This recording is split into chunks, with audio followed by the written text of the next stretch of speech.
வாங்க வாங்க வாங்கன்னு வந்தவங்களை வரவேற்று நமக்கு வாய் வலிக்கும் சார். வந்தவங்களுக்கு வயிறு நிறைய விருந்து படைப்போம் சார். அவங்க வயிறு நிறைஞ்சு வாழ்த்தும் போது நமக்கு நெஞ்சு நிறைஞ்சு போகும் சார். அது மட்டும் இல்ல, வாழையடி வாழையா தலைமுறை தடைக்க அக்னி சாட்சியா மாங்கல்ய தாரணம் செஞ்சு அம்மி மிதிச்சு அருந்ததி பார்த்து நடக்கிற திருமணத்துல இருக்கிற சந்தோஷமே தனி சார். இருக்கிறவங்க என்ன வேணாலும் செய்வாங்கக்கா. சம்பாதிக்கிற காசு சாப்பாட்டுக்கும் கூட பத்த முடியாதவங்க என்னக்கா செய்வாங்க?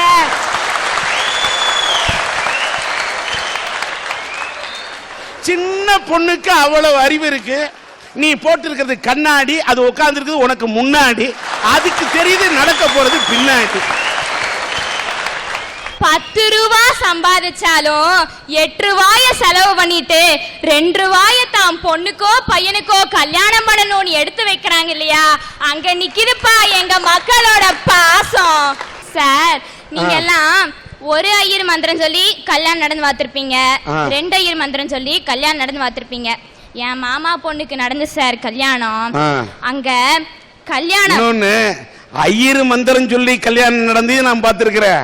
அந்தணர்கள் மந்திரமே ஓதாமல் எம்முடைய ஐயன் திருவள்ளுவர் இருக்கின்றானே, வான்புகழ் கொண்ட வள்ளுவன், அந்த வள்ளுவனுடைய திருக்குறளை ஓதிவிட்டு அதுதான் எங்களுடைய திரு மந்திரம் என்று இல்லறத்தை நல்லறமாக நடத்த வேண்டும் என்று சொல்லக்கூடிய சீர்திருத்த திருமணங்களையும் கண்டவன்.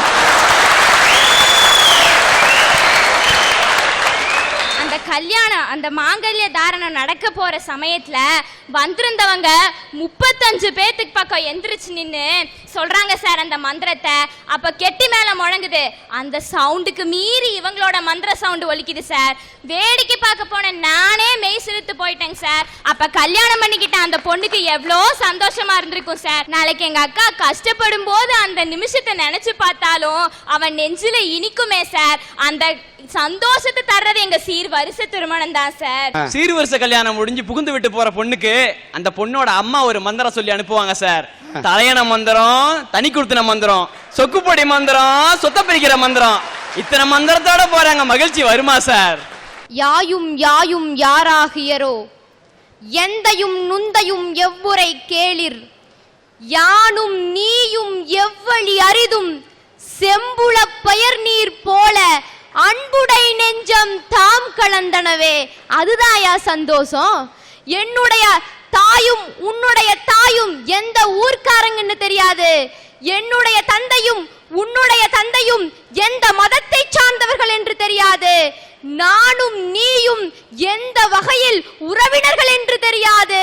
எதையுமே எதிர்பார்க்காமல் செம்புள பயர் நீர் போல பிரிக்க முடியாமல் கலந்ததே இந்த அன்புடை நெஞ்சம். அந்த மனங்களை மட்டும் பார்த்து செய்யக்கூடிய சீர்திருத்த திருமணங்கள் தான்யா இன்னைக்கு சமுதாயத்தில் இன்றைய சூழ்நிலையில மகிழ்ச்சியை தரும். ஐயா, இன்னைக்கு ஏதாவது ஒரு மாப்பிள்ளையாவது பொண்ணுடைய கேரக்டரை பார்த்து கல்யாணம் பண்றாங்களா? அந்த பொண்ணு போட்டுட்டு வர நகையில எத்தனை கேரட் தங்க இருக்குதுன்னு பார்த்து கல்யாணம் பண்றாங்கய்யா. இது பெண் சமுதாயத்திற்கே இழைக்கக்கூடிய ஒரு அவமானங்கய்யா. இன்னைக்கு இந்த நகைகளை மட்டும் பார்த்து கல்யாணம் பண்றதுனாலதான் ஒரு ஏழை தொழிலாளியினுடைய மகள் பாடுகிறாள், காஞ்சி காமாட்சிக்கும் மதுரை மீனாட்சிக்கும் மாசத்துல 3 முறை கல்யாணமா? எங்க பக்கத்து வீட்டக்கா வயசுக்கு வந்து 10 வருஷம் ஆயும் பார்க்கவே முடியல கல்யாணத்தை. இந்த மாதிரி ஏழை பொண்களின் கண்ணீரை துடைக்கக்கூடிய சீர்திருத்த திருமணம் தானே மகிழ்ச்சியை தரும். எங்க கல்யாணத்துல மொதப்படி பாத்தீங்கன்னா நிச்சயதார்த்தம். நாங்க எதுக்கு தெரியுங்களா நிச்சயதார்த்தம் வைக்கிறோம்? நான் பெத்த பொண்ணுக்கு மாப்பிள்ளை இவர் தான், நான் பெத்த பையனுக்கு மருமக பொண்ணு இவதான்னு எங்க மாமன் மச்சான் ஆத்தா பாட்டி அப்பச்சி எல்லாத்தையும் கூப்பிட்டு வச்சு பாருங்க ஜோடி பொருத்தம் எப்படி இருக்குன்னு எங்க வீட்டு பெத்தவங்க சொல்லுவாங்க. அவங்க எல்லாம் பார்த்துட்டு ஆஹா என்ன பொருத்தம்னு ஒரு வார்த்தை சொன்னா அந்த பெத்த மனசு குழுது ஓய்படும் பாருங்க ஒரு சந்தோஷம். அந்த சந்தோஷம் இந்த சீர்வரிசை திருமணத்துல தாங்க கிடைக்கும். அப்புறம் பாத்தீங்கன்னா அந்த கல்யாணத்துக்கு 2 நாளைக்கு முன்னாடி வயசு பிள்ளைங்களா சேர்ந்து ஒன்னா உட்காந்து மருதாணி வச்சுக்குவாங்க. அடாடாடாடா என் கை சேர்ந்ததா உன் கை சேர்ந்ததான்னு மூஞ்சி முன்னாடி காட்டி காட்டி பாத்துக்குவாங்க பாருங்க. அந்த சந்தோஷம் இந்த சீர்வரிசை திருமணத்துல தாங்க கிடைக்கும். கல்யாணத்துக்கு முன்னாடி 1.5 கை சேர்ந்திருக்கா 2.5 கை சேர்ந்திருக்கான்னு பாக்கறதெல்லாம் வாஸ்தவம் தான்.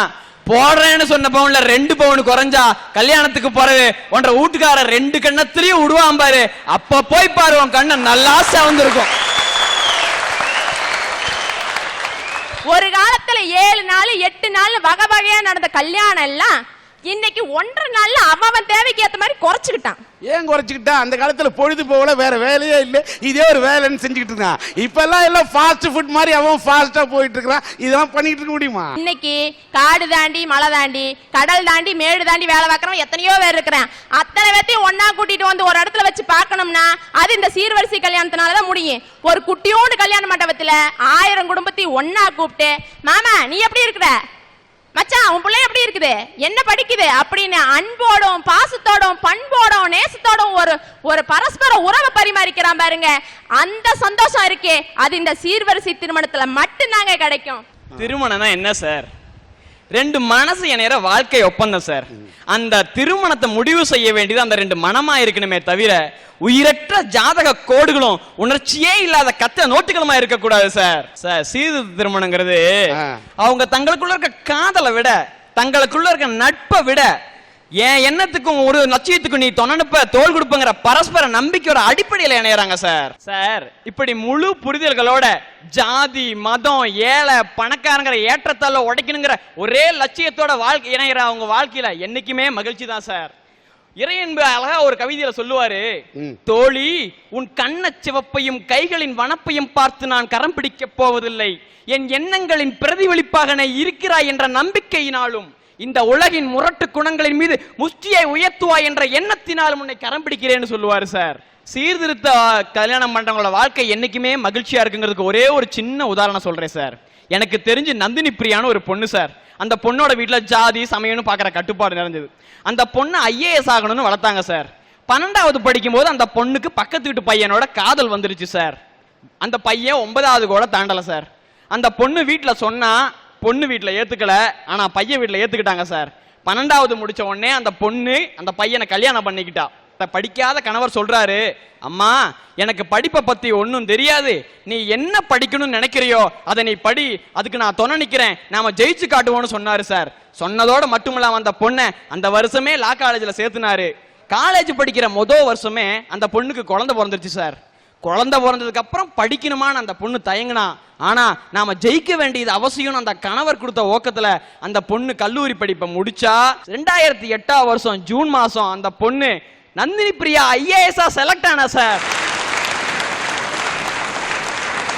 அந்த தம்பதிக்கு கிடைச்ச அந்த ஒரு நிமிஷம் சந்தோஷம் எந்த சீர்வரிசை திருமணத்துல கிடையாது சார். ஒரு பொண்ணு பிறந்த வீட்டுல இருந்து புகுந்த வீட்டுக்கு சீர் கொண்டு போறானா வெறும் சீரை மட்டும் கொண்டு போல சார், பிறந்த வீட்டுல இருக்கிற தன்னோட தாய் தந்தையோட அன்பு பாசம் பரிவு போன்ற எல்லாத்தையும் தான் சார் எடுத்துட்டு போறா. திருமண வகைகள்ல பாத்தீங்கன்னா பிராமம் ஆரியம் அகஸ்தியம் பிரசாபத்தியம் போன்ற முறைகள்ல ஆதி காலத்துல திருமணம் பண்ணுவாங்களாம். ஒரு பொண்ணு பிறந்த வீட்டுல இருந்து புகுந்த வீட்டுக்கு எடுத்துட்டு போற சீரை அவங்க அந்த காலத்துல மஞ்சள் காணின்னு சொல்லுவாங்களாமா சார். சொத்து உரிமை இப்ப ஈக்குவலா கொடுக்கறாங்க, சட்டமே இருக்கு. ஆனா இன்னும் சில பெற்றோர்கள் பாத்தீங்கன்னா தன்னுடைய ஆண் வாரிசுகளுக்கு மட்டுமே தான் சொத்து தர்றாங்களே தவிர பெண்களுக்கு யாரும் சொத்து தர்றதில்ல சார். சீருங்கிறது பெண்ணுக்கு உரிய பங்கு தானே, தரலாம் இல்ல சார், இத போய் தப்புங்கறாங்க. சீர் எடுத்துக்கிட்டு நீ வர்றத தப்புன்னு வாதம் பண்றதுக்கு நான் வரல, எடுத்துக்கிட்டு வந்தா தான் கொள்ளையடிப்பது தவறு என்று சொல்லுவது தவறா? 100% பொண்ணுக சீர்வரிசை கொடுத்து நல்லா இருக்கிறத சொல்றீங்க. ஆனா 10% பொண்ணுக சீர்வரிசையால சீர்குலைஞ்சு மூளையில ஒடுக்கப்பட்டிருக்கிறவங்கள நீங்க பாக்குறீங்களா? அதுக்கு எங்க அம்மா அப்பா ஒரு உதாரணம் தாங்க ஐயா. சீர்வரிசை முறைப்படி செஞ்சது தாங்க எங்க அம்மா அப்பா திருமணம். ஆனா இன்னைக்கு எந்த நிலைமையில் இருக்கு? கோர்ட்டு வாசல்ல நிக்குதுங்க ஐயா. சாதி பார்த்து ஜாதகம் பார்த்து அம்மி மிதிச்சு அருந்ததி பார்த்து நாள் பார்த்து நேரம் பார்த்து பார்த்து பார்த்து செஞ்சது தாங்க ஐயா எங்க அம்மா அப்பா திருமணம். ஆனா இன்னைக்கு என்னாச்சு? திருமணமான கொஞ்ச நாள் வரைக்கும் நல்லா இருந்தாங்க ஐயா எங்க அப்பா அம்மா. நான் பிறந்த 1 வருஷங்க ஐயா எங்க அப்பா எங்க அம்மா கிட்ட சொன்னாருங்க ஐயா, என் வீட்டு மேல கடன் இருக்குது, நீ பணத்தை கொண்டு வந்தா எங்கோட வாழலான்னு சொல்லிட்டாங்க ஐயா. எங்க தாத்தா பாட்டி ஏற்கனவே 2 லட்சம் செலவாச்சுங்க ஐயா. இதுக்கும் மீறி செலவு செய்ய முடியாதுங்க, எப்படியா நீங்க பார்த்து செய்யுங்கன்னு சொன்னாங்க ஐயா. ஆனா எங்க அப்பா என்ன சொன்னாரு, பணத்தை கொண்டு வந்தா எங்கோட வாழு, குடுக்கலீனா நீ பிள்ளைய வச்சுட்டு நீயே இருன்னு சொல்லிட்டு எங்களை விட்டுட்டு போயிட்டாருங்க ஐயா. அன்னையிலிருந்து எங்க அம்மா என்னை கை குழந்தையா வச்சுக்கிட்டு ஒவ்வொரு நாளும் துடிச்ச துடிப்பு உங்களுக்கு தெரியுமா? மில்லுக்கு வேலைக்கு போய் 100 ரூபா கூலிக்குங்க ஐயா. ராத்திரி காலையில 4 மணிக்கு எந்திரிச்சு 5:30 பஸ்ஸை பிடிச்சாதாங்க ஐயா 7 மணிக்கு அங்க போய் சேர முடியும் மில்லுக்கு.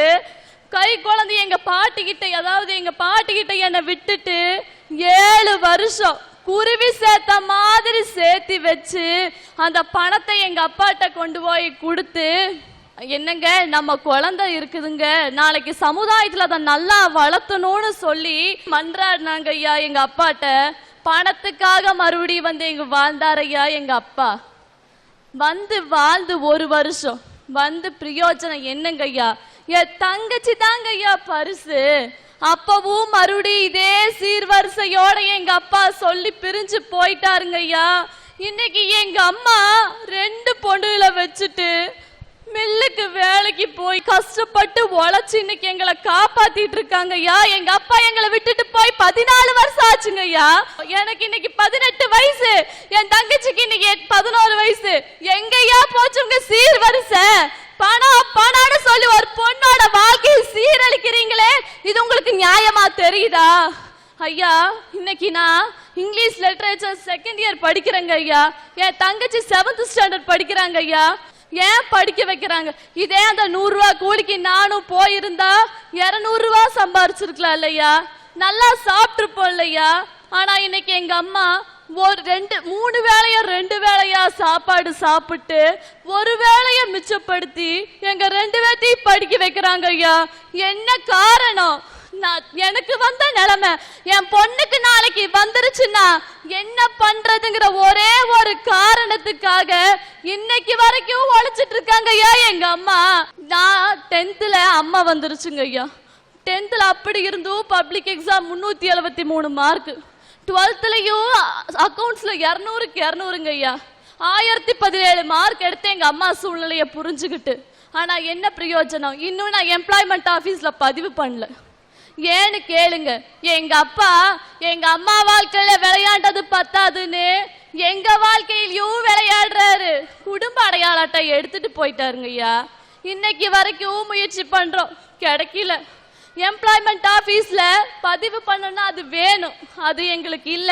இங்கிலீஷ் லிட்டரேச்சர் 2nd இயர் படிக்கிறேன், நாளைக்கு 3rd இயர் முடிச்சா நான் எங்க வேலைக்கு போவேன்? இந்த குடும்ப அட்டையை நீங்கள் எந்த ஊர் எந்த இடம் உங்களுடைய விலாசத்தை தெரிந்து கொண்டு சன் டிவியினுடைய அரட்டை அரங்கத்தின் மூலம் தந்தையை எடுத்து சென்றாலும் இந்த பெண்ணுடைய இந்த குடும்ப அட்டை கிடைப்பதற்கான ஏற்பாட்டை இந்த சன் டிவியின் அரட்டை அரங்கம் செய்யும். செக்ரட்டரியேட்டிலே முதலமைச்சர் அலுவலகத்திலே பேசக்கூடிய இடத்தில் நாங்கள் பேசி பெற்று தருவோம் என்பதை நாங்கள் இங்கே தெரிவித்துக் கொள்கிறோம். இத்தனை சோதனைகளையும் வேதனைகளையும் தாண்டி எங்க படிக்க வைக்கிற எங்க அம்மா தான் பொண்ணு நாளைக்கு இதே சமுதாயத்துல ஒருத்தனால கைவிடப்பட்டா அவளோட சொந்த காலில நிக்கணும்னு சொல்றாங்களே, அந்த ஒரு லட்சிய நோக்கில எங்க அம்மா எங்களை இன்னைக்கு வளர்த்திட்டு இருக்காங்க ஐயா. கண்டிப்பா சொல்றையா, சீர்திருத்த திருமணம் தான் வாழ்க்கையில மகிழ்ச்சியை தரும். சீர்வரிச திருமணம் பணத்துக்காக மட்டுமே வர்ற வாழ்க்கை. மனச பாருங்க, மனசுக்குள் இருக்கிற அன்பை பாருங்க ஐயா. இன்னைக்கும் சொல்றேன், உங்க பிள்ளைங்க நாளைக்கு லவ் பண்ண அப்படின்ட்டு வந்தா அவன் நல்லவனா கெட்டவனான்னு முதல்ல பாருங்க. அந்தஸ்தையும் ஈக்குவலையும் பார்க்காதீங்க. கண்டிப்பா சொல்றேன், உங்க பொண்ணுங்க நல்லா இருப்பாங்க ஐயா.